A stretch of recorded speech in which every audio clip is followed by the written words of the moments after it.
আমি একটু গরুর ভুঁড়ি রান্না করব। এটা কুরবানির খাওয়া হয়েছিল না, আজকে রান্না করব।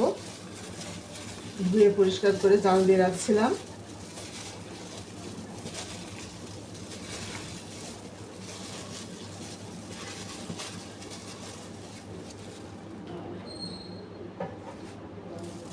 বেশ খানিকটা হয়েছে।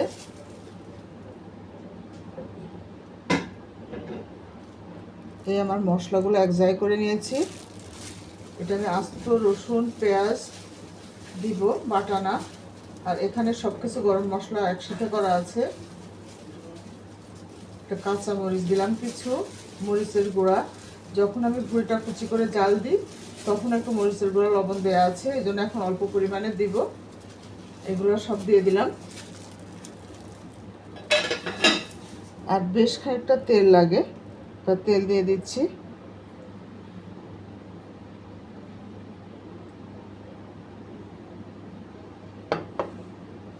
এবার চুলাটা ধরিয়ে আস্তে আস্তে নাড়তে নাড়তে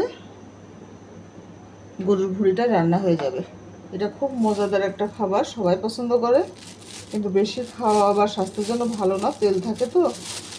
তো অল্প অল্প করেই খাবো অনেকদিন ধরে, একটু একটু করে।